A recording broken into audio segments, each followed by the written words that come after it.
being here at such an early hour. I know my mind is a little fuzzy, but I'm assuming everyone in the audience is in the same state, so we're just going to get through it together.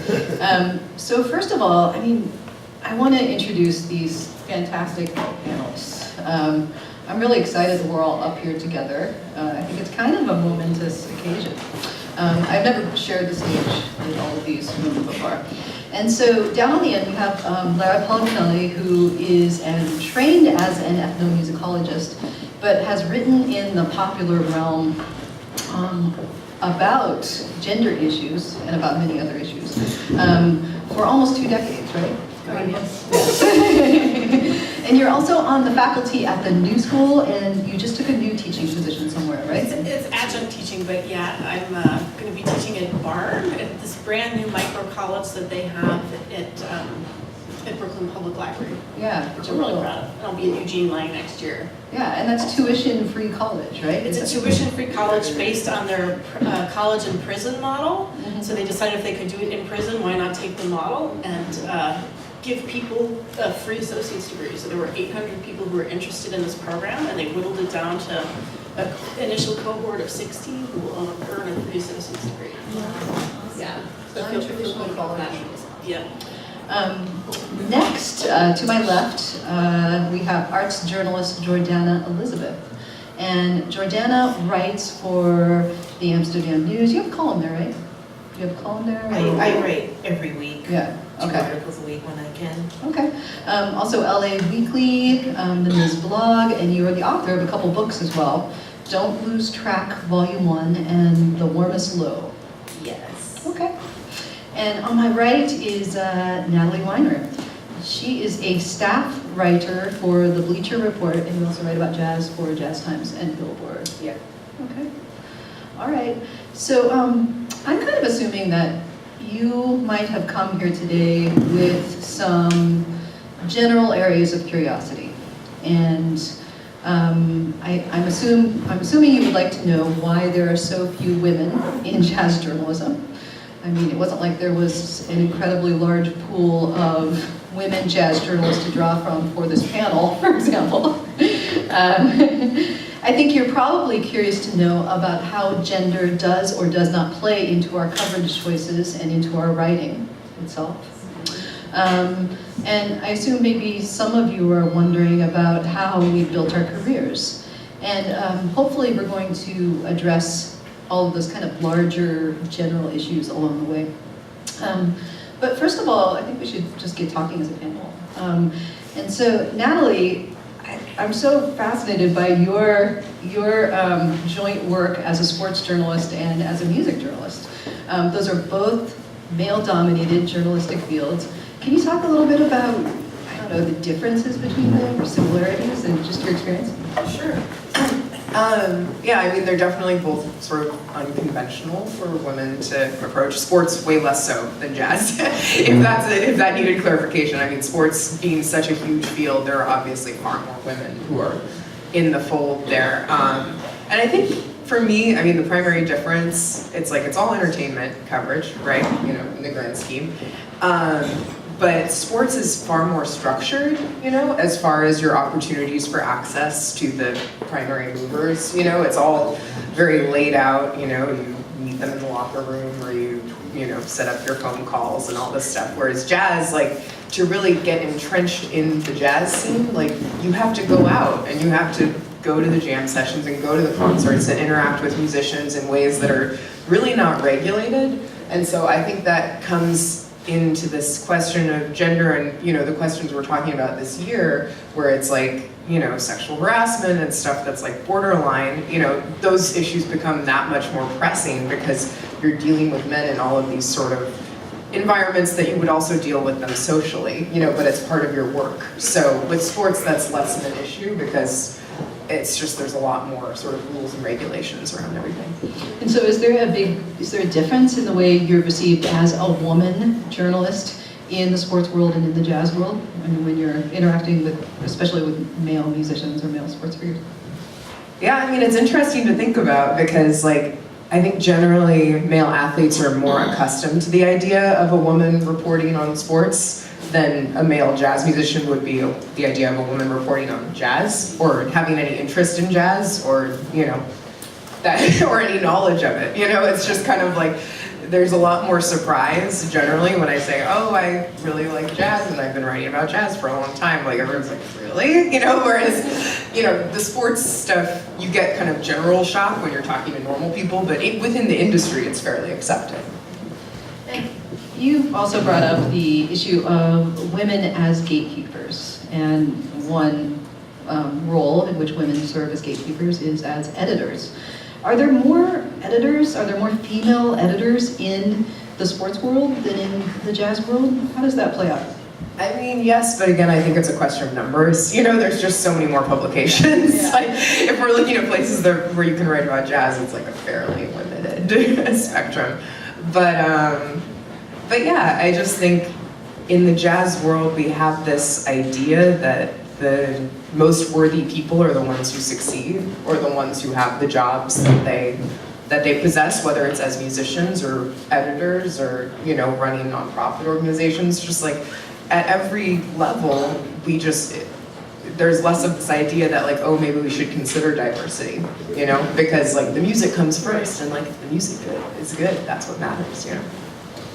Jordan, I saw that recently you actually posted about how upon the, what was it, the dissolution of LA Weekly, you were invited by another editor to write for Pop Sugar and about music and culture, I'm assuming. And so you spoke about like women editors lifting you up.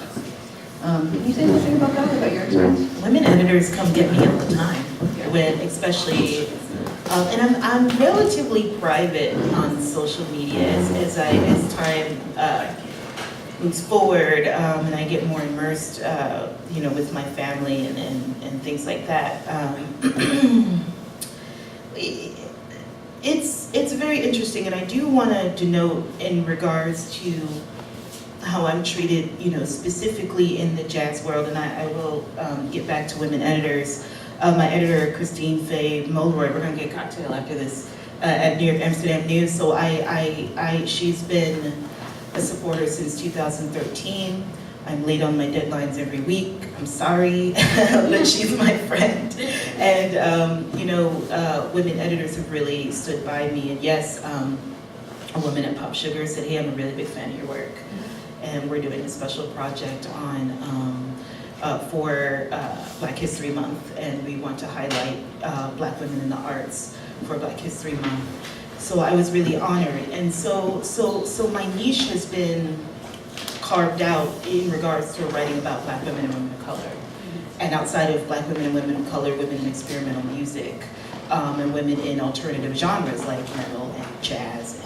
You know, things like far out stuff. If it's far out, I want to do it. If it's Katy Perry, love you, but I'm not gonna, you know, cover it. And that goes for male artists too. I'm not a pop writer.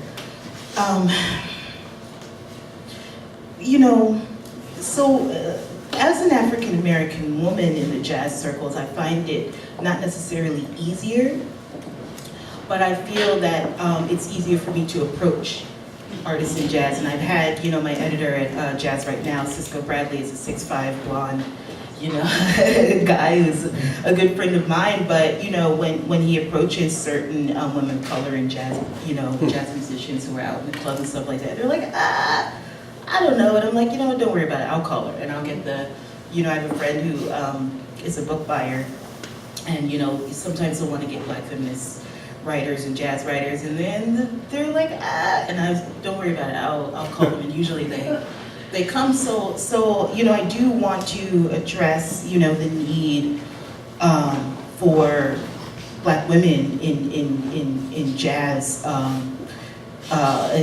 journalism, because, you know, the first thing that women in jazz need, and which is important for these women to come and approach them too, but is trust and also representation.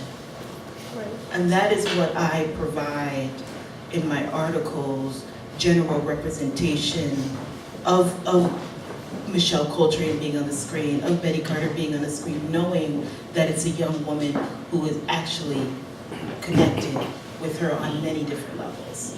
So I think that's why my work resonates. If I could break in there, in a recent piece that you wrote, Lara, for the Log Journal, you mentioned that you had often been praised for writing like a man. And I was gonna, yeah. Which is, there are many different ways to receive that, right? And so, I mean, I've had a lot of success working with male editors. I mean, most of my work has been with male editors. But I have noticed that I've had more success when I pitch them very fulsomely, very, very forcefully, and just sort of come at them straight on. And you mentioned something about like coming as an editor like a flying hammer. Can you talk a little bit about that experience? Can you talk as a flying hammer? That was actually, and I'll say specifically who it was. That was the first time I was approaching my editor at NPR, Tom Cole. Yeah. And I literally, so for those who know Tom, so like Howard's gonna laugh, right? Tom is, we'll say he can be kind of a crusty, salt of the earth kind of guy. I think we would all, those who know him would agree. And to get in there, I literally had to send a pitch. I think I sent it every week for 3 weeks, and then I just started calling him on the phone. Like I would call, like any day that I just had a few minutes, I'd be like, I'm just gonna pick up the phone and call this guy. And I think like he just really got tired, of hearing from me. And I think it was maybe 3 emails and 6 phone calls for me to get that first assignment from Tom. Usually it's 17 to 1, 17 voicemails to 1 call back from Tom. I don't think so people really even get voicemails anymore. I mean, it's just kind of like, we're kind of in the era where we're beyond all of that. So this is like, what is this, 2009 maybe? So that was in the beginning for me. But just being really persistent, being really clear with my ideas, letting things hit them in prose first before I've been on the phone. And this, I think this has changed as I've gotten older a little bit, and also by virtue of the fact that we don't typically talk to editors on the phone anymore, right? But I did find, like as a young writer, that I did better pitching by email than by talking to people on the phone or trying to hobnob with people at like, press functions and CD release events or things like that. And I mean, it's hard to know, right? And I think this is one of the issues that we have with gender and with race, is that we're kind of in a place of doubt, like not knowing, like, was it something I said or didn't say? Is it my personality? I mean, I've also heard from other women and kind of observed this myself, that there are women that I know who are very serious, very smart people who are not taken as seriously simply because they have a bubbly personality, right? And people think that they're flighty or they're lightweight. They come off in some way in person. And so I felt in some ways like my prose has been a weapon against that. It's like the tank that comes before. The brigade follows the tank, right? So we just send in the tank, the email, right? And then you follow up, by phone. I mean, I feel like that gets to an important aspect of this question of why there aren't more women in jazz writing. I mean, for me at least, I just never really even perceived it as an option, like for most of my young adult life, like in college and stuff. I didn't come to the writing thing until fairly late. And I was just like, oh wait, people do this as a job. Yeah. Like, first of all, writing, and second of all, like jazz writing specifically, I never in a million years would have imagined that I would be sitting here, because the possibility was just not there. And you get to this question of like pitching like a man, or like what is required to kind of like cut through the noise and do that. Like, it's just, it is a contrast to so many of the social norms that, women are taught, which is like sit down and shut up, basically, so you have to sort of overcome that within yourself and be like, no, my ideas are important and worth sharing, and like I have knowledge and I have perspective that is, valuable, or that someone might enjoy reading, and so like, first of all, like overcoming that within yourself, and I can't speak for all women, obviously, but at least for me, like sort of finding that self-assurance and like, getting the experience needed. It was definitely a challenge, and finally, maybe only now am I at a place where I feel like, okay, I can call myself a jazz writer, you know. Now, I know that sometimes I've been, people have mentioned that they think that I got ahead. I mean, I had a pretty charmed career, a pretty charmed start in jazz journalism. It actually began with Howard Mandel. I was listening to Ray Anderson on Christmas Eve, 1998, and an old friend was there with me, and she saw me talking to the musicians, and she said, "Is jazz journalism like a thing? Can you do that? You should do that." And so I Googled, I fired up my modem, my modem, and I searched for jazz journalism, and I came up with the Jazz Journalists Association, wrote Howard Mandel a note, and I said, "How do you be a jazz journalist," basically? And he said, "Well, bring something you've written down to my office, and you know, maybe we'll talk, you know." And so, first of all, I had to write something. I hadn't written anything before. Anyway, that's how I got my start, and everything just sort of unfolded for me very easily. So much so that, I mean, there was a lot of hard work involved. There was a lot of strategy. There was a lot of writing about things that I really loved. But I had such instant success that many people have often said that it happened because I was a woman. Do you feel like there's any advantage to being a woman and being unique? Yeah. Oh, I'm a weirdo. I've never in my life had anybody treat me negatively throughout this whole process. Now, I was 29 when I got into jazz journalism, and it was a fluke because I was Luke Stewart is a friend of mine. He's the jazz force of nature musician, and his bandmate Jamal Moore, Ancestral Duo. If you've never heard of Ancestral Duo, out of Baltimore, please check them out. I was gossiping on the phone with my friend Jamal, and he was like, "Well, you know, we're gonna go up to Harvard and do a lecture." I said, "Really? Can I go? I want to go. Can I go?" That's really how I did it. It's like, I don't see why not. And he sent an email, and Cisco Bradley, the editor of Jazz Right Now, set it up, and the organizer said, "Sure, we'll invite you as a journalist for Amsterdam News." So I went up, bought my ticket, went to Boston, and it was a Black Lives Matters music race conference. And you know, living in Baltimore City is a very real situation, and so being up in Cambridge and having, you know, an Asian moderator be like, "You know, guys, we're not at an 11. It's not so bad. Everything's okay." You know, that day someone had gotten shot in my friend's bookstore, you know, in North Avenue. So of course I stand up in front of everybody and address the room.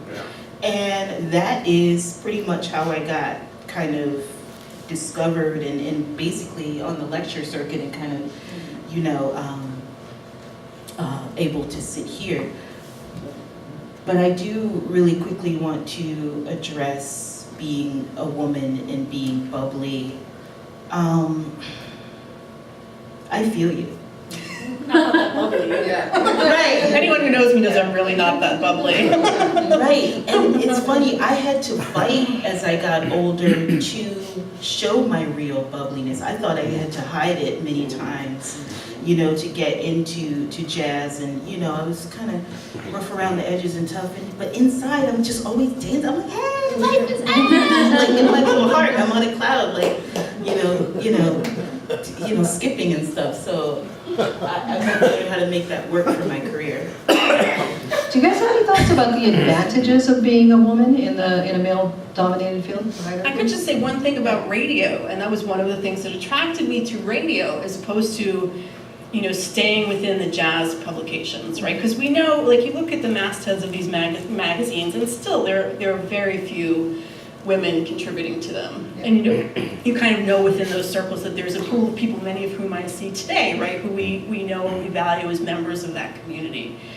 But to get outside that, when you listen to radio, you know that there have to be women's voices, right? So at the point that I had finished graduate school, I had like a 2-year teaching gig somewhere that was not New York City, and I came back and I just really wanted the freedom of freelancing. I thought, like, I love radio, why wouldn't I try to do that?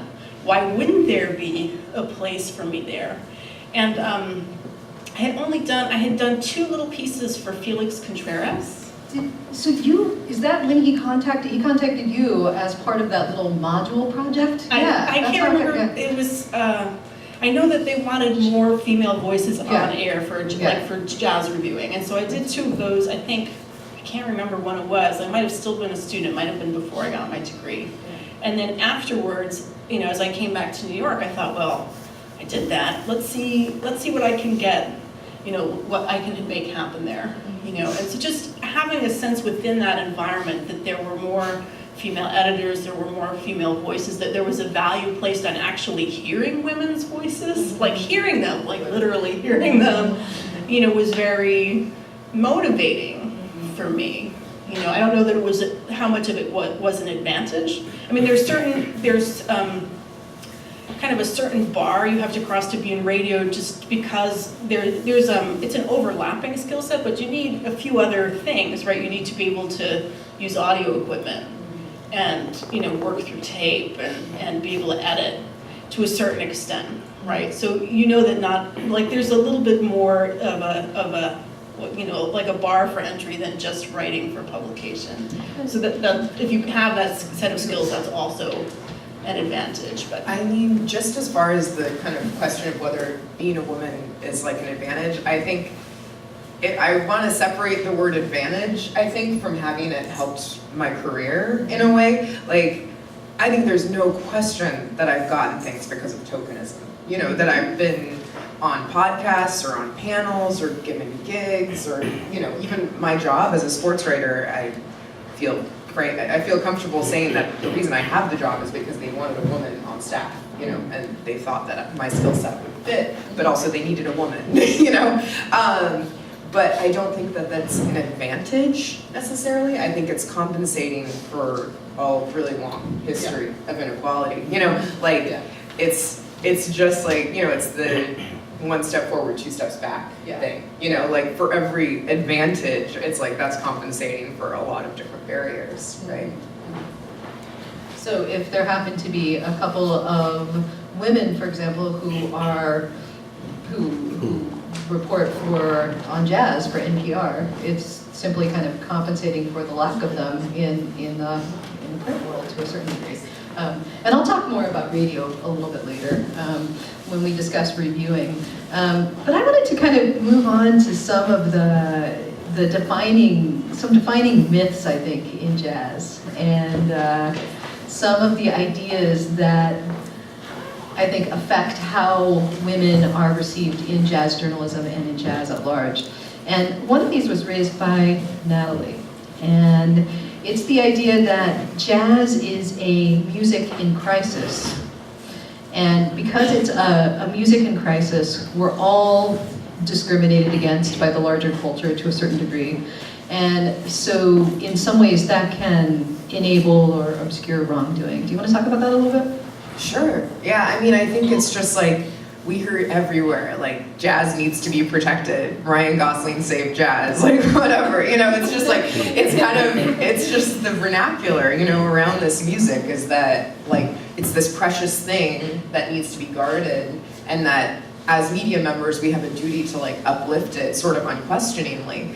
And I think that can obscure sort of real issues around race and gender, It's just like, sort of genuine intersectional critique of artists and of institutions, like, that's important, and I don't think it's something that really happens enough in jazz. And this year, sort of the discourse around gender, I think, has blindsided a lot of people who really weren't ever anticipating that to come to jazz, which sort of exists in this protected space. Can we say that that's much of the narrative around jazz at Lincoln Center? Yes. That when you talk about the music, it's always, people are out there to tear us down, but we're here for this music, we're protecting this music, and that seems to be the whole, the whole defensive positioning of what has enabled that organization to work and to thrive. I think that's really at the core of what's there at Jazz Lincoln Center. Yeah, I try to teach as many workshops as I can on journalism and journalism through a feminist lens and kind of things like that. But a general trick that I like to tell anybody who's trying to start a business or who is freelancing or just trying to write for a living and focus on jazz or anything is have a level of detachment. I've always kind of had a level of detachment. When I handle my piece, I'm done with it. Because I know my editor's gonna do something crazy to it. And then when you read it back after it's up on the website, it's completely different and you're like, ah! So I chose to write specifically about women, and I don't think I've ever covered a male in jazz. Maybe when Don Cheadle was going to play Miles Davis or something, I did that for Amsterdam News. But I made, and we were talking about this in our emails, I made a commitment, a subtle, very slight, like, it wasn't a big, I'm going to do this. I was like, what do you want to read as a woman? And I said, I want to learn more about Betty Carter. I'm obsessed with her. I want to learn more about these women who have incredible careers. I also thought it was very offensive to, when we put jazz vocalists, women vocalists in a box and ignore the fact that they arrange, ignore the fact that they write. Maybe vocals is what they do on stage and is their main thing, but we are not giving Betty and Abby and all these people, and Linda Schirach, all of these people the opportunities to let young people know that these women are extraordinary and they have a number of talents, not just a great voice. So that, so in making that commitment, that was a niche that drew people to me, and I've never had any man, when I say that, they're like, go ahead, go do it. You know what I mean? I've never heard like, no, which can happen to us. Sure. I just want to follow up a little bit on the idea that jazz is a culture of victimization. So why should we sort of parse victims? How do we respond to that? I mean, you just mentioned a way that you respond, one strategy. What are some other strategies? I'm just looking at Laura. Looks like that's the big question, right? And I mean, I think we're seeing the sort of, I don't want to say the beginning of it because obviously this conversation started long before this year, but I mean, I feel like, in my short life, relatively short, the Robert Glasper, Ethan Iverson thing earlier this year, to me that felt like a turning point, like it just, to kind of have the insidious sexism discussed on a larger scale and to have a lot of people sort of revealing their biases, like in that discourse, a lot of people who we all really admire and whose music we love, like, I don't know, it just, like, I think having more of those conversations and sort of forcing them. I mean, Jordana and I were speaking before, and she talked about speaking with Talib Kweli and really like actually asking him specifically about things that he'd said that she found offensive. And I think like the more that we can do that and sort of have those conversations that aren't comfortable, that's like we need to accept like, no, jazz is gonna be fine. Like jazz is more vibrant now than it's ever been. I walked up to a band leader at the Walters, Don Palmer, and he's not here yet. He was there at the gig, and I'm kind of a nerd. My friend dragged me out. She always drags me out to the cool jazz stuff. So I have a lot of mentors and friends who kind of yank me deeper into the world. But we were at the Walters Museum, and there was this fancy jazz band. I forget his name. He's a great musician, and he's from Egypt, and he had written this new piece, and everything was great. It was a band of 9 people, and they were all men. So I trotted up to him, and I said, hey, I'd like to see more women in your band. He was like, well, I try to focus more on race and diversity. I said, okay, well, next time, I would like to see 3 women in your band. Of course, he was kind of mad at me. You know what I mean? Like, he gave my friend his business card and he didn't give it to me. I was like, oh, he's mad at me, But I do. I walk up to people and I'm like, why don't you have, and really quickly, because I want to address victimization because I have been working on misogyny and sexism. I am a victim of sexual assault after trying to get a major label music deal. I understand what women go through going through the system. You know what I'm saying? And I survived. And so at a dinner party a couple weeks ago, a young saxophonist, I won't say her name, her piece is gonna come out really soon. I've also been looking for emerging women.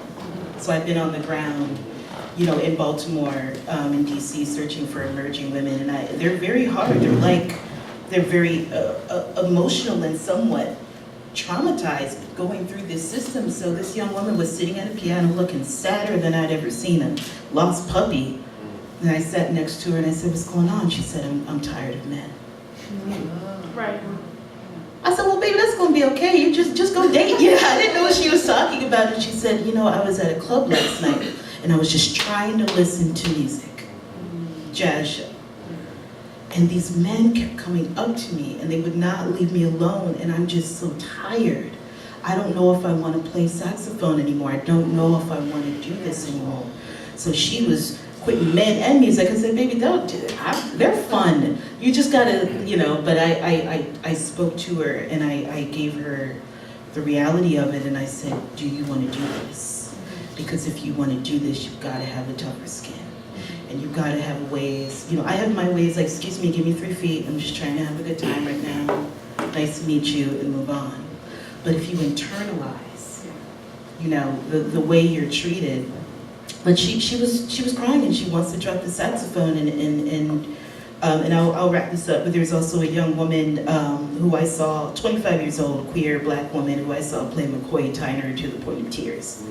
And I have been chasing her around Baltimore City, which is a tiny city, to interview her, and they are so emotionally distraught from the struggle of being a woman trying to play saxophone. Not in a bikini, because if you look at pictures and you Google women in saxophone, they're in lingerie, like with the saxophone. I'm like, what? Have you seen it? Have you ever noticed that? So because it's a very phallic, instrument, like, these women are trying to do it integrally and they just keep getting bullied, and it sucks. So what I hear you saying is don't internalize negative attitudes, and also direct confrontation. Hey, why aren't there more women in your band? Let's get at least 3. And you mentioned three women in the band, 3 feet. It's an important And that's where the bubbly comes in, because you can kind of infiltrate and get right up in their face and they don't see it coming. They're like, "Hi, how you doing?" And then it's like, put more women on your band. We can make a movie, it'll be called 3 Feet from Brodo.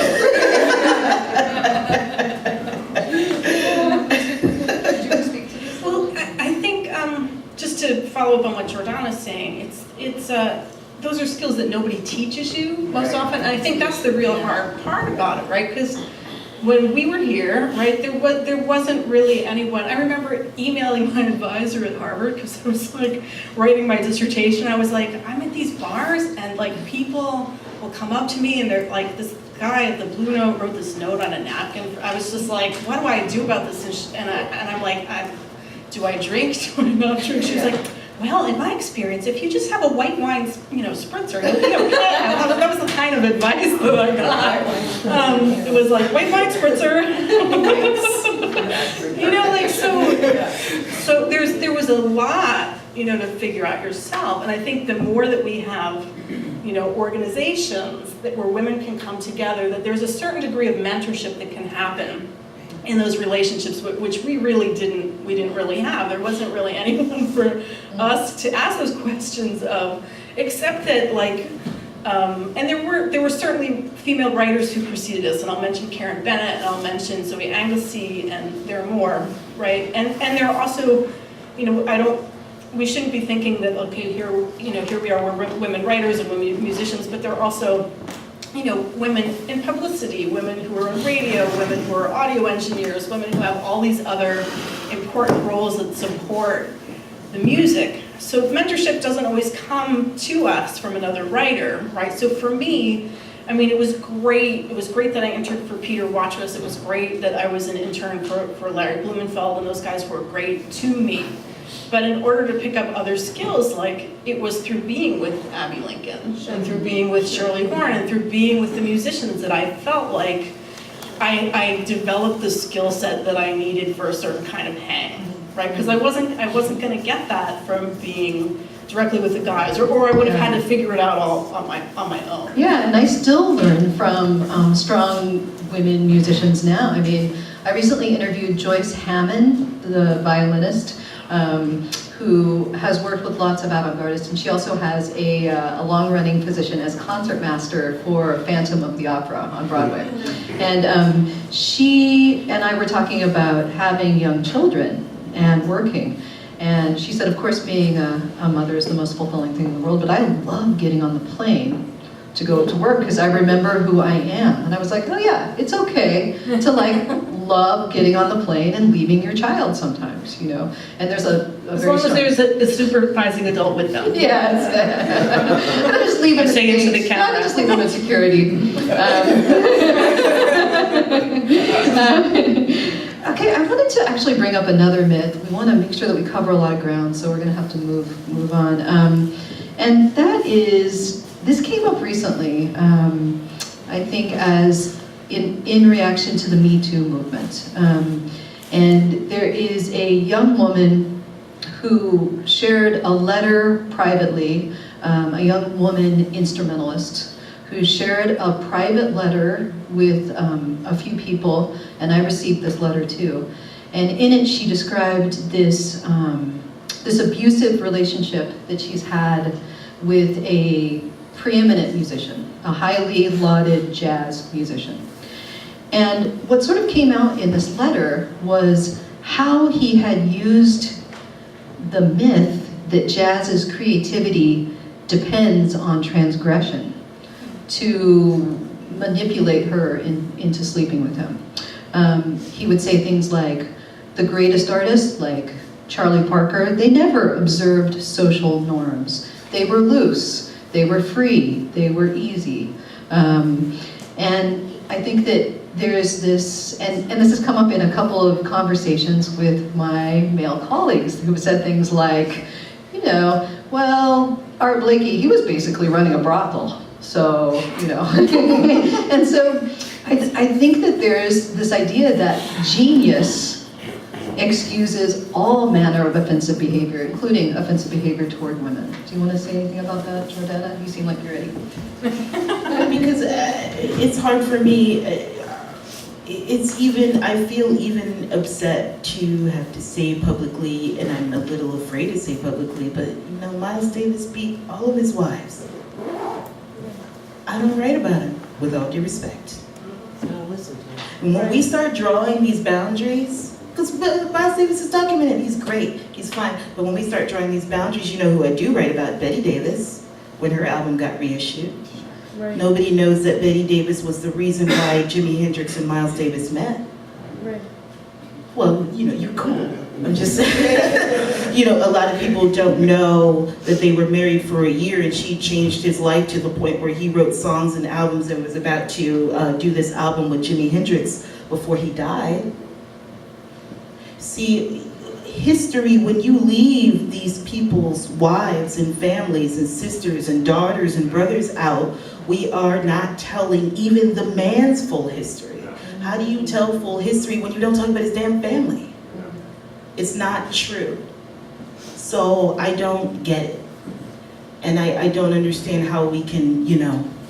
I mean, I think with the idea of transgression and genius, like, it just, like, I feel like this conversation has come up outside of jazz as like one of the reasons that men pursue high-powered creative careers is the idea of women as the prize, you know, like the idea of the groupies that come along with it or whatever. I mean, I hate to use that word because I think it's messed up, but like that's part of the package, you know, like you get to be a star musician, like you get to fuck bitches, you know, like, I mean, it's just like, and that's messed up, and that's viewed as like part of the, like that's the prize, you know, and so many jazz musicians in their own little world in which they're not actually famous, but to like, you know, to like 100 people they're famous, not more than that, I'm exaggerating, but like, I've worked in pop music, so like, you know, I've dealt with like actual famous people, but like, it's just, they get this sense of like, yeah, you know, I'm the star, I get on stage, and this is, you know, whatever, I'm gonna act how I'm gonna act, because this is the way that it goes down. And, you know, personally, as somebody who just is like a jazz fan, you know, it's, and eventually started working in the area, you know, I started going to clubs by myself when I was like, you know, 18 to 22, you know, when I was in college, and it's hard to be in that situation and be like, oh wow, I really like your music, and not have it come up, like they just think that, you know, you're there for a different reason. And so those kinds of assumptions can be a huge barrier to a woman, to any woman who wants to work in any part of this music, you know, because your interest is always construed as like sexual interest. And so what do you do in that, okay. I was just going to say that we also don't want to infantilize women, right? We want to make sure that women have sexual freedom too, right? So you know, and for men who don't want permanent relationships, fine. Like they have that sexual freedom, but let's not lie about what's at the heart of that, right? You want to have relationships with many women, go, you know, knock yourself out, right? And I could do the same thing too if I wanted to, for in a different part of my life. I could now I can't. I'm also saying that to the camera. I don't do that. But we should all be able to enjoy that freedom, and that's what the 60s and the 70s were largely about. And I mean, we had the death of Hugh Hefner this year that kind of brought up some of the debates about that. And also, I wanted to just circle back to one of the things that Natalie said before about maybe that we're at a tipping point now that women are coming out and telling these stories, and to a certain extent, maybe we are. But we've kind of been here before, not in exactly this place. And I just think it's really important for us to, if we're going to push through and make progress, that it's not enough to talk, that there have to be structural changes. And for us as reporters, like, it's not enough to, like, you know, in the essay that I wrote, I just felt it was really important to call out, like, you know, Geo at the Times and say we can't be having reporting that says things are getting better without any critical apparatus to support that. And if anyone writes that again, I'm just going to call them out because it's ridiculous. It's totally ridiculous. If you're going to make that claim, then provide some fucking evidence. You know, and there's reporting that we can do, that all of us can do, and it shouldn't just be on us. Like, look at the grant winners for CMA. Somebody dig into that. Go look at who is winning grants. Go look at the mastheads of magazines. Go look at the year-end critics list. I'm not going to name a name here, but Steve, my husband, pointed out like last week or the week before. He was like, "Oh, look at so-and-so's year-end list on Facebook. It's 41 albums long, and there's not like a project by a single female leader in it. Like, what is that about?" So at the point that you start reporting, we can create an apparatus where we actually look at the issues and what's causing them. We can start to disassemble, you know, the kind of systematic gender and racial imbalances that we're dealing with, because they go to some extent hand in hand, right? And unless we're doing the actual reporting, we don't have any business, I think, making these kinds of assertions. It's ridiculous. So you're talking about gathering hard data that would be irrefutable, because instead of saying, seems like there aren't many women on these year-end lists, we say there's only been 10% women at maybe. most. And this was a good year because we had the Nicole Mitchell album, right? So if you look at the NPR list this year, quote unquote, like 20% of the top 10 are women because there are 2 albums by women. If you look at the top 50, I think there are 6 albums, so it's a little more than 10%. But this is also why I felt like it was so important to address silences in the essay that I wrote. And I want to say this essay was not meant in any way to disparage women who have chosen not to name names, who have not come forward. It was actually to emphasize the fact that just because women aren't speaking, that doesn't mean that everything's okay, right? We shouldn't be reading these silences as acknowledgement that everything's good out there, or that we have maybe a few stories coming out, which means like, well, maybe those are outliers, they're not really representative of what's going on. So I felt like it was really important to acknowledge that all of us, and I think including the people who are sitting here, I know for myself that there are things that I'm not going to talk about, that have happened in public, that most women are going to have these struggles about what do I address, or what do I have to let go? What am I going to speak about publicly? What is going to be private among my inner circles, and those are decisions that we have to make every day that are effectively attacks on womanhood. That there are things that we have to deal with that other people don't. And we only have a few more minutes before we're going to open it up to questions. And so I wanted to make sure that we touched on one final issue. Of course, everything that you all are saying up here deserves just hours of follow-up, and so we can continue this conversation. But I think we're just here to raise issues, and you all are doing that beautifully. So thank you.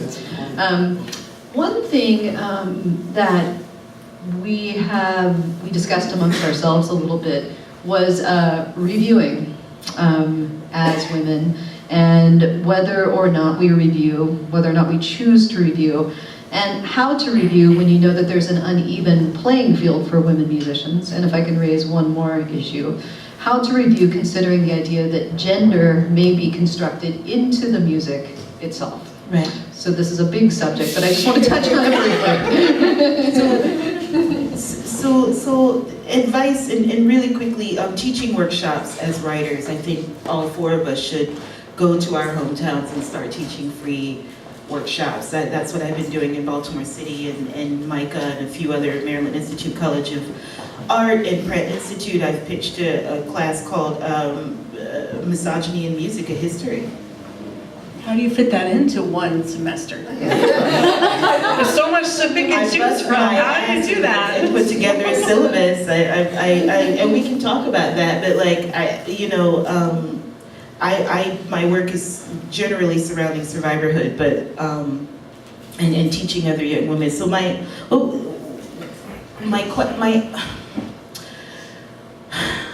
reviewing.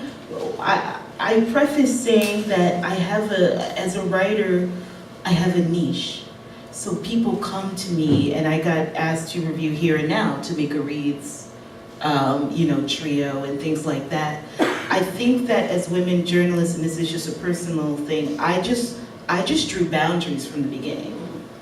I really did, and again, I started very recently, so I know that 10 years ago, 15 years ago, starting at 18, I was a fully developed writer when I got specifically into jazz. But I had a niche and I had boundaries. So when nobody has ever asked me to review a male jazz album, and when I did review Tamika Reed, I did tie it into in my essay for the Feminist Jazz Review, a column that I do for Jazz Right Now. I did tie it into whatever was going on in society, something sexist, I don't remember. There's a lot of but I tied in the fact that they're an amazing trio and whatever I was thinking about. So in reviews, draw boundaries. I know it has to be about money sometimes and all of this stuff, but if you put your manifesto out there in your essays very strictly and very strongly, you will start getting calls and kind of assignments. So I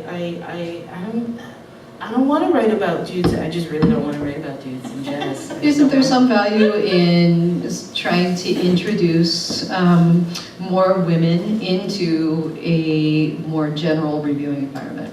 I think so. I think we're dealing I appreciate what you're saying, but I think there are different ways to look at it. I think we're looking at twin issues here. I think there's the issue of women's voices on men's music, which are, minimal at this point in jazz, and then sort of general reviewing processes of women's music. And I think it's like we're just constantly grappling with both. I personally, it sucks to feel this responsibility to amplify the voices of women musicians, but I certainly feel it, and it's like, I don't really think that that's a problem. Just talking about what Joanna is saying, I don't take any issue with affirmative action. I think that it's a necessity if we're ever going to even hope for parity. And if somebody thinks that somehow shows critical bias or makes my critical ethics flawed, just look at the centuries of bias towards men. It's just we're just making up for so much lost time here. Yeah, well, here's one thing that I did recently as a reviewer to try to sort of intervene in the discourse. And so I was invited to be a hot box reviewer for Downbeat. Hot box, I laugh every time I say it. along with James Hale, who's new to the Hot Box as well. And I actually did not want to do this. I do not like being assigned reviews, and we are assigned albums to review for the Hot Box.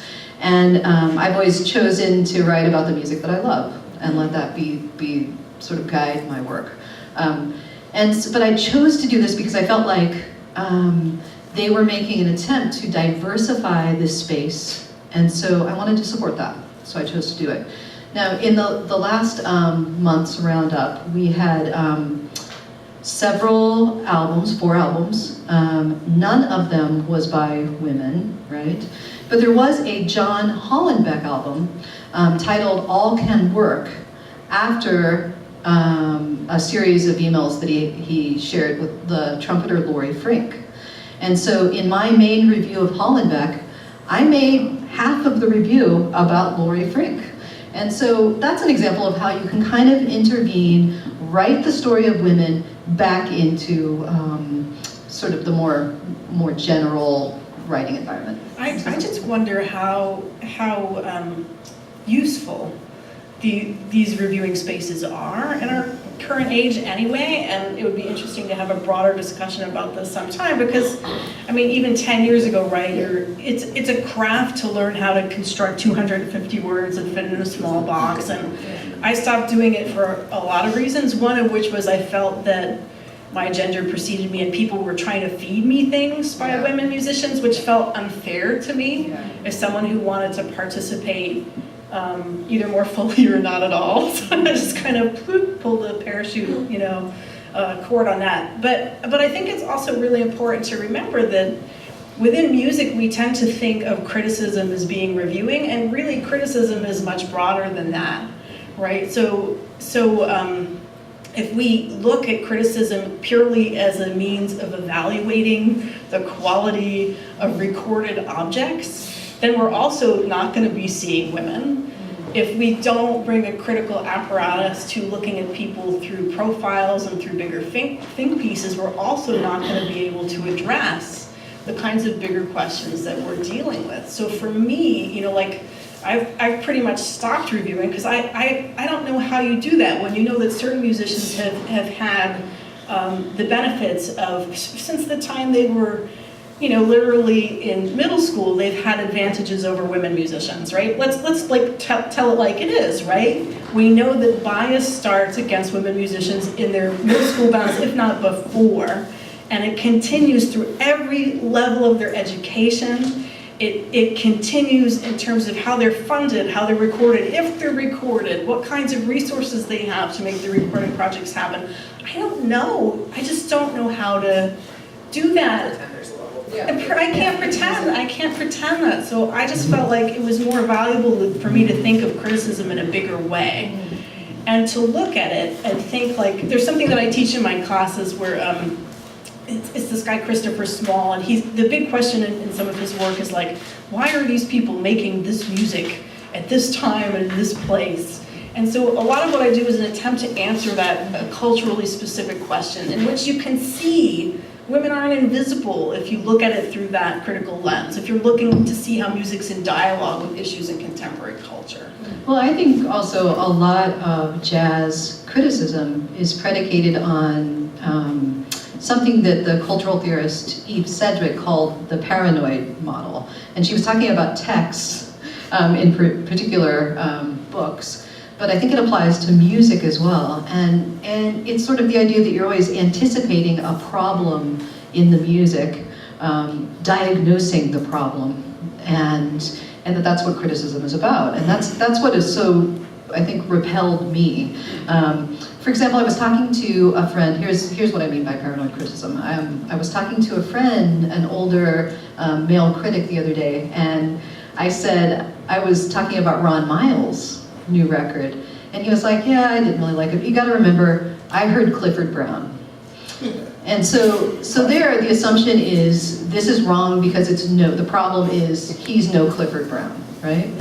And so instead, Eve Sedgwick, the cultural theorist, has proposed the idea of reparative criticism. And that is criticism that is allowed to inform, instruct, and inspire. The issue is, I've found that in the jazz world, there is less value placed on that form of criticism. For example, the work that I do for NPR, I think, falls into the reparative model. It's my favorite thing, reviewing for NPR, because I get to pitch artists that I want to cover, and then I get to actually point to examples in the music and perform kind of a light educational function. I think I put like harmonic tension in my last review. That's it. But I was not invited to be part of the NPR critics poll until this year because I was in the downbeat hotbox. So in some way, I think I was not, yeah. And so there was some devaluing of the form of criticism that I do for NPR. And so I just wanted to raise a few of those issues as well. I know. It's fun to go into the jazz world because it is so much smaller, and I've been in rock and got kind of forced into hip hop working for a black paper in Amsterdam News, which has been fun. But back to the level of detachment and somewhat blissful ignorance. That doesn't mean listen to everybody. Don't listen to the albums. Don't talk to your mentors or your friends or your predecessors. But I kind of, and this is what I had to tell the young woman who was going through all of that trouble, not just toughen your skin, because that's a masculine kind of, toughen up, it's gonna happen, that's gonna be life, but, let it roll off your back and have fun. And that was what I told her, and that's what I tried to remind. And again, I'm still fresh, I'm 31, I'm still a baby.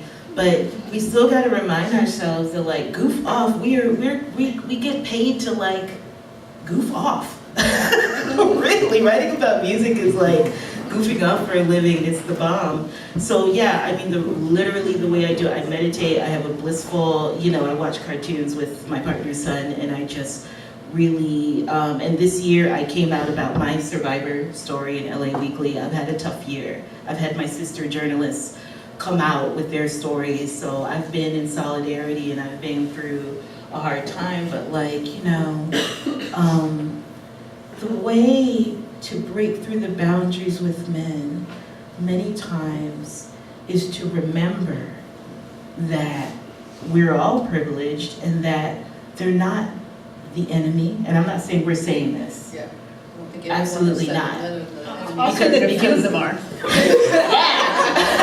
Yes. Put some targets on a few people if you get me out. But I'm just saying it's an approach, not necessarily. You can separate your mind and your heart. You know what I mean? And you can separate yourself from your job, and keep them compartmentalized. Yes. So I kind of keep my heart and my mind compartmentalized. So when I am walking up to a male musician and he's got an all-male band, right before I get to him, my heart is open. Yeah. And then when we're in the conversation, my mind starts going wherever he goes. But I don't think too much when I'm making that step. I make the little choice, I observe, I listen to the show, and I make the choice, and I figure I clear myself out before I go. So it's really kind of about when you approach, watch, anger and tension is natural, and it's needed. Yeah. But I don't approach anybody in that way, which is why I've been very inviting, because I can challenge without, and it's annoying. Men are like, you're rational. I'm like, shut up. You're refreshing, and it's annoying. It's rude. It is a form of an insult to be like, well, you're kind of cool to hang out with. You know what I mean? But they're going to be infuriating no matter what. So we have to,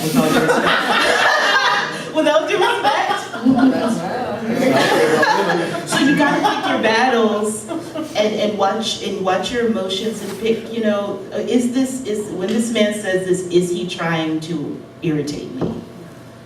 What is his intention? Does that make sense? Yeah. And now I think we should take some questions from the audience, including from the men, as well as the men.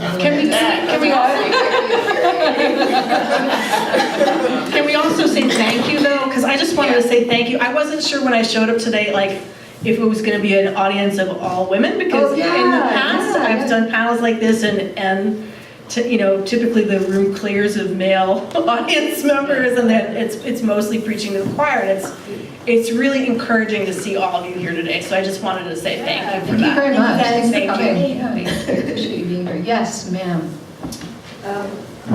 I'm Monica, so you excuse my voice, at least it's back, it wasn't yesterday, right? And I wear several hats in this arena. I lead an all-female, all-star group with our second release coming out in March. And I also wrote 2 books on guys, David Baker and Chick Corea.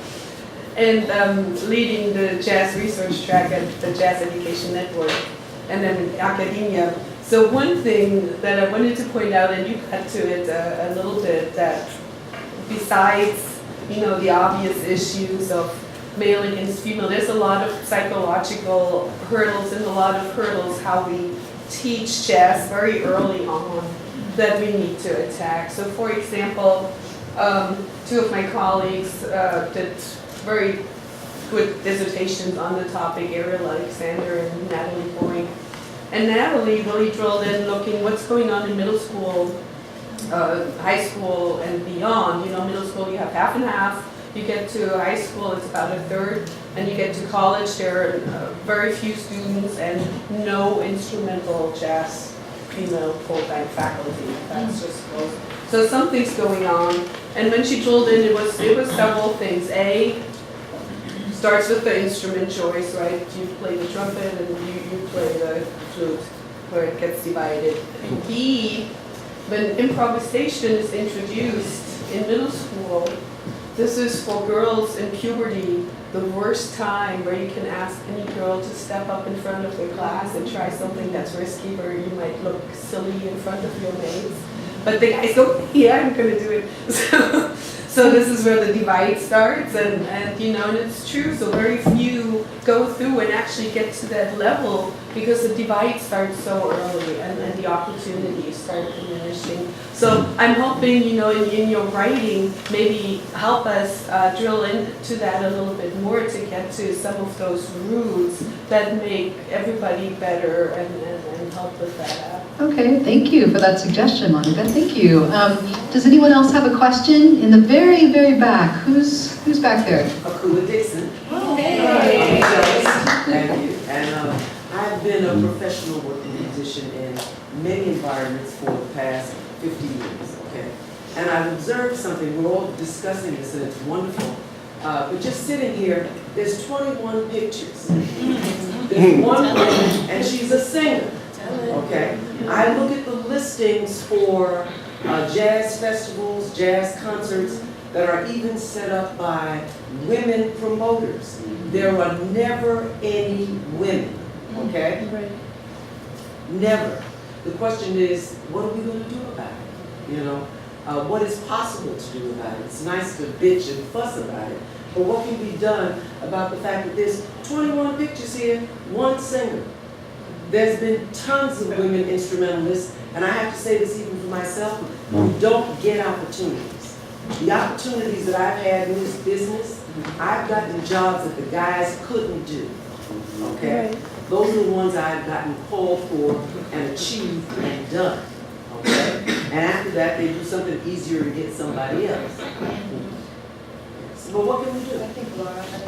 I hope you'll indulge me for just a minute. So yesterday, I meant to do this since January 1st, but it took a little while longer. So instead of a year-end list, I made a year-beginning list. Under the guise of I'm not an activist, I'm not a musician, I feel like it's out of my range to do these things, but boy, would I love to report them. So here's what I'd like to report in 2018. I'm just gonna read you a list. A blog post that examines the percentage of male versus female artists as represented by year-end critics list for new releases, which arguably have the power to replicate and reinscribe gender biases. A straightforward tally using, say, the 2017 NPR Music Jazz poll would provide a measure, if imperfect, of female artist representation among critically successful recording projects.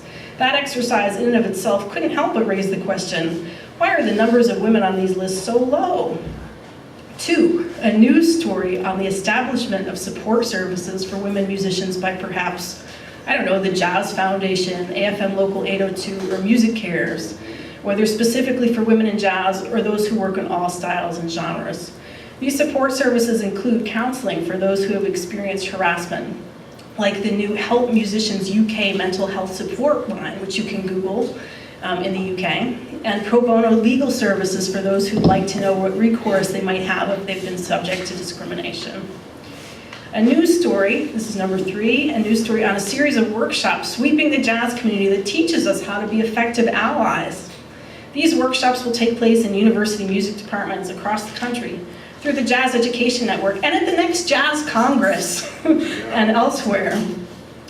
A news story on postcard parties from which thousands of messages are sent to university presidents, alerting them that their jazz faculties currently include an unacceptable number of women musicians. There are still numerous jazz programs that have no female representation among their faculty members. 5, a news story about a symposium that brings together women working in new music circles and women in jazz. Composers Missy Mazzoli, Sarah Kirkland-Snyder, Duyun, and Paola Prestini, outspoken advocates for women in their artistic circles, will share information about new organizations and opportunities that are reshaping the landscape of new music and helping female talents flourish. 6, there are only 2 more to go. A think piece that explores non-binary gender identities in jazz, and through interviews with musicians asks how we can better support those who are gender fluid.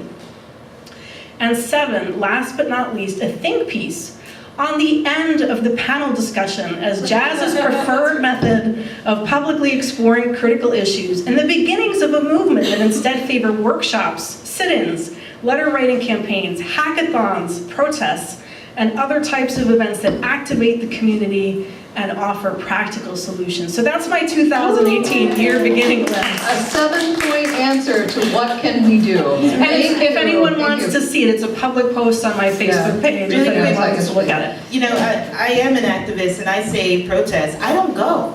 I just don't. I'm sorry, and I didn't want to say that outwardly. But I go to festivals. I don't like the way I'm treated. I don't like the way I feel, particularly being a Black woman. You have less and less women of color in the room when you go to jazz festivals, when you go to any festivals. I don't go. I wait for the call. I wait for people who are kind to me, who give me the platforms, who give me the opportunities. I work in Baltimore City. I moved back to Baltimore City after the uprising to work and teach feminism through music criticism through a feminist lens, to teach Black women and women of color, you know, what to do and how to, you know, thank you for that, the observations. But when we start drawing boundaries, and it's like in hip hop too, when the girls stop taking those dancing jobs, the formula will be broken. And when women are the #1 buyers of music, we have the right to ask. And when we stop buying, frankly, I would just why won't the man take his clothes off? Jay-Z's like in a t-shirt and jeans and all these women are making. If I could just see a little nipple from him, maybe that would be a little equal. But it's a joke. But I mean, you know what I'm saying? Like, we have the power, and we're not exercising. I wanted to say that I'm not sure that that the age of the panel discussion is over yet. I'm sure I it's think not. Well, no, I'm sure it's not, but wouldn't it be nice if we had some of those other things? Like, in addition, I understand what you're saying, but I think we still need consciousness raising at this stage in jazz. But being at MIT for the 3 years that we were in Boston for 2 years, and I kept teaching at MIT for a 3rd year. But to see, like, I've never been to a hackathon before. I don't know how many people have been to a hackathon. It's cool, right? So you get a bunch of people in a room and you give them a problem, and you have people with different skill sets, and they all sit for hours, depending on what the time limit is, and you come up with some practical solutions. Why couldn't we as a community use that as a model, or some other kind of model? I'd make sure Natalie gets a chance to. I just feel like when we're talking about these ideas to hold people accountable, which are so specific and great, I really want to put the onus on the men who are the gatekeepers to like enact them, and also to like really think seriously, both musicians and kind of institutionally. Because it's like, I want to stop feeling the burden to fix gender in jazz, and I know we all feel the same way. Like, you know, like we feel obligated because we are women and we want women's equality, you know, That's but like. essentially our job. Exactly. Like, we care about the music is why we do this. And so, like, if men take on some of the burden, and like, we're trying to do our best to challenge them, but like, I just think there needs to be men who aren't afraid of affirmative action. I think Winter Jazz Fest has done a great job. And I see that Nate Shinin has his hand up in the back. Thanks for coming, Nate. Thank you guys. Just announced that there's coffee available. Oh, okay. And also there's coffee available. Where is it, Howard? It's in the back. In the back. Thank you for this panel. It's been really, really great. I missed the first 15 minutes, so if you did address this, feel free to move on.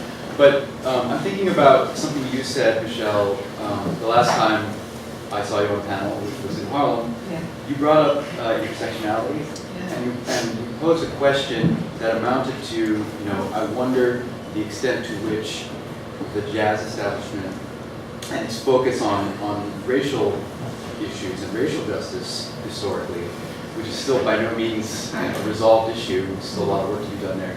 But the extent to which that preoccupation has sort of displaced this other conversation, and the way in which, like, an awareness of sort of intersectionality as a construct can be really helpful in this space. You know, I think it was interesting, and I'm going to ask Jordana to respond to this actually, but, you know, just as an example, Ethan Iverson, for example, has said, I never heard the term intersectionality before. I never considered gender issues in jazz before. Race was the defining identity issue. And so I think that this idea that racism, sexism, homophobia, classism can work together is a new one in jazz. And then I think Jordana would like to speak to this issue. This is a very new one, and I've been wanting to say this for a minute. Although I'm very honored and blessed to be here right now, the weeks coming up to this, I was very uncomfortable and I was a bit sad and I was a bit hurt. You will see throughout this day that I am the only black woman on the next two panels. I'm the only black woman on this panel. So throughout this whole 4 hours, I have to sit alone. And then, which is why I try to create representation within my articles. Yes, a lot of people do not know what intersectionality is. I am an activist, I am a feminist, so I do try to invite. I'm just bringing the word intersectionality on this magazine blog. Nobody's talking about it. It's a very new concept, race and gender. And you gotta understand the feeling of what it feels like to be me in my body as the only one. Now, some people like Kanye would be like, yes, I'm the only one, that's me, and a lot of black people do that. I got you, sister, I see. A lot of black people do that, right? But I don't take joy in it. I want to see more black women on these panels and at these events because it's a bit painful for me. Okay, and I see a lot of hands up here. I don't know who was first, so can you just sort of, yes, you, please. Thank you. I'm going to take you back a little bit because I'm listening to all this and I'm listening to a generation speak. And I'm going to take you further. I know I'm very serious about this. Give me a moment. Okay. To another generation. I'm going to take you to my mom's generation and I'm going to tell you about her just short. My mom in the 1920s packed herself up, left Minnesota. She was my color, and went to New York City, joined a dance company, and went to Paris. And in Paris, they learned how to box. Now, through my life, I learned about this. I learned about going around and being a woman in show business, being the dancer, being the boxer, because they had a male boxer teach them how to box. And all the things that she taught me about how to move through and deal with, I'm going to say, difficult men. Because my father was even one, and she handled him with grace and calm and always carried respect. And this is something that I think in the 60s and 70s, and I'm older than you guys, that I think got lost in the sense of men know how to do that. My mother knew how to do that, and I don't know where that got lost in life. But it is how you feel very strongly about what you do, and you're proud of it, aren't you? Well, then stay. You're proud of it. Keep talking. Keep doing what you're doing. But it's just like I'm a singer. I'm a band leader. I've had musicians. I've hired musicians, and a male band leader doesn't want to work with me. They won't listen to me. And Kim, what is your name? I can't see your name tag. Joan, Watson Jones. So I just have to say that because it's a sense of perspective in the sense of where we're moving in this country and what happened early on that got you here, if you know what I mean. Thank you. Thank you very much. There's a comment over here. Questions? My name is Andrea Brachfeld, and like Akua, I've been in the scene for many, many years. But my story is kind of interesting because when I first started playing, I think that, like you were saying, my desire, I had to negotiate what was going on inside. So my desire to play and my necessity to play for survival, to eat, overrode the fact that I am a woman. So it was just like, and I think I was so angry that men just were like, okay, you do what you gotta do,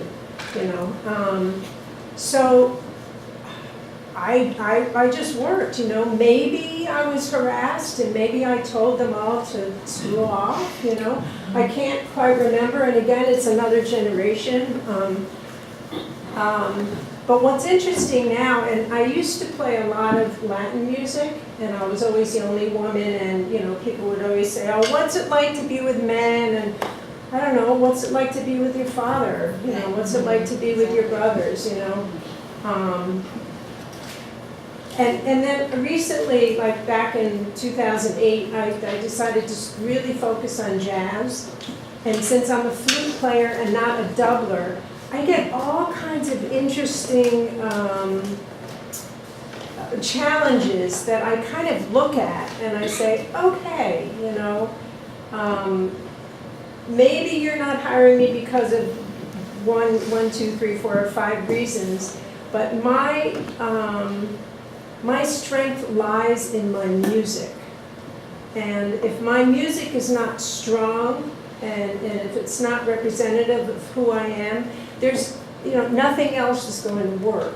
So that's how I deal with it. And also a friend of mine who recently passed, when things were difficult, I would complain to him and he'd say, Andrea, what else are you going to do? So that's kind of the advice, Thank you. Did you want to speak to that? Oh, I mean, yeah, and I think kind of talking about coping mechanisms, a lot of times, like being a woman in any male-dominated industry, just sort of like, sometimes you don't remember, there's a lot of transgressions that you write off and that you don't think about, because that's the best way to deal with them. And I think that's like a very real thing. And one of the reasons that maybe not every woman needs to come out and like tell her story, and the weakness in that sort of way of adjudicating this issue, to rely only on women's anecdotal evidence is to ignore the fact that like it's really painful to talk about that evidence, and a lot of times you just block it out and you need to move on. Everybody copes with it in a different way. For some people, it's therapeutic to share their pain, and for other people, they would rather not think about it. Really quick, I forgot to mention that I have a male partner, and his son. He has his 3-year-old son, and I grew up with 2 older brothers. So I'm constantly outnumbered by men and boys. So maybe I was a little insensitive to just walk up to them, you know what I mean? Because I have a very kind of inside look growing up with brothers for most of my life that makes me very kind of comfortable, and there's also a little bit of sympathy in my rhetoric, kind of that grace that you were talking about, like keep your heart open when you approach and kind of things like that, because they drive me bonkers, and I'm so happy to be, I'm so happy to be here, but I have kind of a level of patience, There were a couple of hands up over here as well. I noticed that both Willard and James had their hands up. No, it's passed, the moment's passed. Yeah. Did you have a question over here? Yes, I'm going to go off camera. Oh, okay. I've been involved in music since for about 57 years. And I've heard all these stories before, but I also want to say that as journalists, you have a new gatekeeper, and its name is an algorithm. You can work the algorithms, right? Start putting more female musicians on your meta tags. Start getting them out there. Use it. It's a good idea. I mean, I think that taps into a thing that we didn't discuss, which is how technology has lowered the barrier for entry for all musicians, which actually really helps women. And I think is one of the reasons that we're seeing sort of this renaissance, even though obviously it's not new, of women musicians today. Because, lower barriers as far as recording technology, as far as distribution, as far as marketing, all those things help. Thank you. Any other comment? Yes. Howard, do you have a comment or a Tamara? Yeah, one of the things that I like best of this very good panel is, Jordana, your comment that even the male story is not told if we don't include the family and blah, blah, blah. I've always thought that this is a detriment of jazz coverage, that there is a lot of adult material that is not included in these profiles. And I think that that is going to be a really good way to try to open up the discussion and open up the audience. Because one of the, like downbeat will say, well, 95% of our readers are men. And I keep thinking, yeah, why would any women read this? Right. But, and even the articles I write too. But I think that this is an interesting point, because that's where a gatekeeper, a publisher, or an editor may pull back. I'd love to see profiles in any of the publications include more of the dimension of any of the people that they're talking about. I think there's going to be pushback on that from editors and publishers, but I wonder if that is a point that could be turned. Well, actually, Ken Wissaker of Duke University Press is waiting for 2 books from me. So we're going to have a good time. The book situation is a little different than the public. Journaling, but you're right. And I just got a suggestion. Why don't you just publish your own thing? But with the family idea, history is not being told. Linda Schirach, and this was the article I wanted to mention. I won't talk for too long. Abby Lincoln, Betty Carter, and Linda Schirach, a jazz trifecta I wrote on Jazz Right Now, which was a precursor to the Feminist Jazz Review column. I wrote about those 3 women because I consider them to be survivors. What a lot of people don't know about Linda Schirach is that she had a stroke in 2009, okay? She almost died. She lost partial movement in her body, and she cannot speak very well, and yet in 2015 she came out with 2 simultaneous jazz noise improvisational records that were put out on Bandcamp in Paris. Why does nobody know that? She almost freaking died, and these records are incredible. She is screaming her butt off, and and Betty Carter and all these people, you don't always have to be survivors of sexual assault. I consider every woman who has been in the game for 20, 30, 40, 50 years a general survivor in jazz, and that is my fascination. Can I say one other thing to Howard?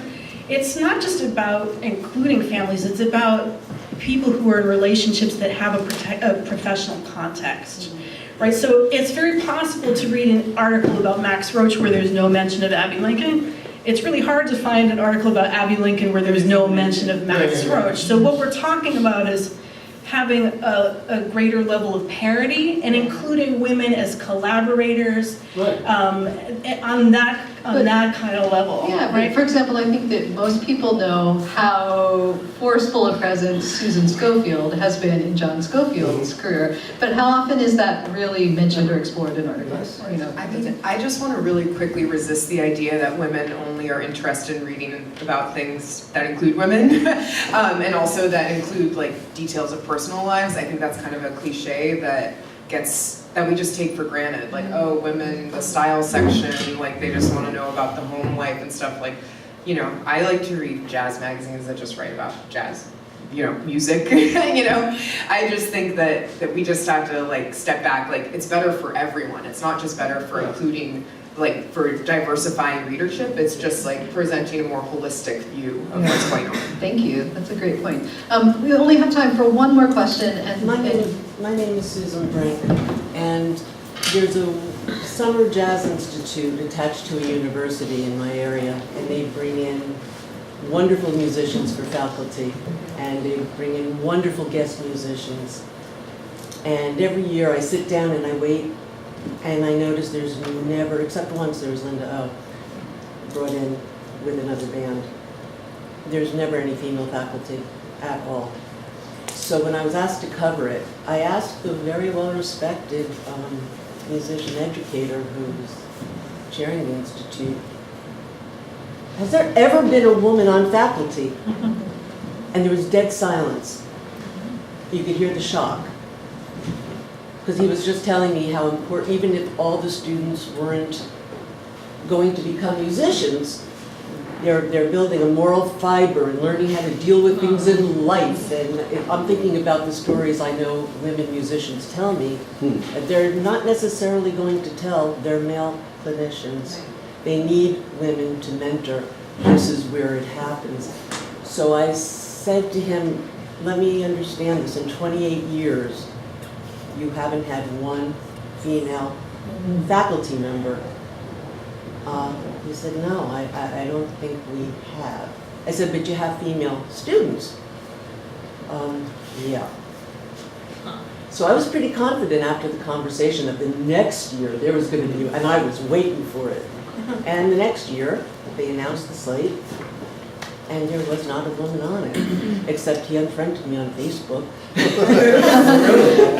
you know, I just want to get one more comment, if we can, from you. What did you want to say? Just what Natalie started to speak to. I was thinking about this whole panel, which is... Should we introduce Roxy? I think we should. I think everyone should introduce themselves. I can't see your name tag, so I can't do it I'm myself. Roxy Koss. I'm a saxophonist. I also just Can you started... stand up so we can hear? I'm Roxy Koss. I'm a saxophonist. I've been in New York 10 years, and I just started an organization for women in jazz. I'm curious about... I just went to the Gender and Jazz panel at Jazz Congress, which was awesome. And I was curious about why they had chosen to have a man on the panel, but it became very clear what the benefits of that were once John Murph contributed. And I think a big takeaway for me was, what can men do? Because as has been stated, it shouldn't fall on the responsibility of the oppressed. And in journalism, I wonder what this relationship looks like further. So I was curious why there weren't men on this panel who should hopefully be writing about women musicians, and also how do we deal with, I mean, as a musician, I try to hire other women in the industry to do things, but I also see the benefit of working with men, obviously, and I think in reverse, I see the benefit of writing about female musicians, especially because of the underrepresentation of that. But female journalists writing about male jazz musicians, I think there's a great benefit of that because they don't hear women's opinions on their music. And also, having men write about women is so important because otherwise we get separated further where women are writing about women and men keep writing about men. I don't want to consume any more time than to say that I agree with you wholeheartedly. Thank you for your comment. There's something called a pay gap. And there are men behind me who support me in power. There are a lot of men behind me, Don, who support me and say, come do this, come do this. My partner, I talk to him all the time. I have people who give me books who say, you should write about this band. This band is awesome, go to this club, But they kind of don't get into my space out of respect of my professional boundaries and growth and financial. A lot of men in my life know that if they get too close, they will get the accolades and they will get the money. You gotta remember that. This is a system. the $2 I got in my pocket, the $2.48. You know, but I'm, you know what I mean. They will get, if not money, or the grants or whatever, they'll get the accolades. And I think that men in my life are very respectful and will send me a text, check out this book, I'm holding it for you. Go to this club, this is a great band, come to Harvard, come do this stuff. But remember, don't give too much. It's been 200 years. You know, be a little selfish. And remember that men will go on if they're not on this panel. Yeah, I mean, I think the other thing with this panel in particular, like women's voices in jazz media are so marginalized. Like, it's just like we're looking at a group of like 5 to 10 people, and There so are a couple more than us, right, but not many. And so I think the assumption is that many of the men we work closely with are actually in this room listening. And so like that's a safe assumption, just given how small this world is. And so I feel okay about the fact that we were actually able to get together and sort of just speak. I organized both panels, and so, you know, for the panel at Jazz at Lincoln Center, I felt like it was more important to affirm that message that it's not essentially the work of women to address or correct gender issues. And here, I think that, you know, it's exactly what Natalie just said. There's so few of us that I thought, and I think it's the first time that we've ever spoken for the JJA publicly as women writers. I believe so. Yeah, thank you, Howard. And so it seemed valuable to just hear from all of these voices for the first time. It might be interesting at some future date to put a male editor on this panel, though. Yeah. And to think, because I think we could have a very productive conversation about, it could be Nate. No. But just in terms of having conversations about framing women's experiences, because editors have a lot to do with how we shape our ideas and how they are rendered on the page. And if we were to have a workshop, if we were to do something further, I mean, I don't know about you guys, but I sometimes spend a very long time with editors pushing adjectives back and forth because of the kind of impact they have on how they communicate about someone. And I'll say, like, I just had a Times piece on Alicia Hall Moran, and that was interesting from a gender perspective because, again, like, you read about Jason Moran, you can read lots of articles about him where she isn't mentioned at all. She doesn't have a huge media profile and he's all over her media profile, so thinking about, like, where do you introduce him in the piece? Like, how far down the page can I get away with, like, putting him in? Is she gonna be Ms. Moran or Ms. Hall Moran? She'd been both in the Times. But we pushed this adjective back and forth about her family, and I was trying really hard to draw a Black cultural context for her. And her father went to Stanford and was one of the youngest person ever to be on the board of trustees. And I put this in the piece as an indicator of their upward mobility. I didn't want to say that they were wealthy. I got this adjective back. We're like, oh, we have to cut this down. We're going to cut this down. I don't know that it makes sense to mention them here. This is a wealthy family. I was like, I don't feel comfortable with that adjective. Could we call them prosperous?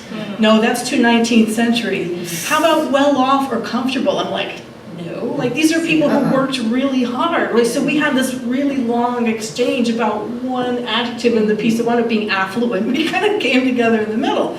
But something like that is really important to push that language back and forth because of how it speaks to that cultural context. And then we'll hear from Jordana, and then we'll end this because I know we need a little break between sessions.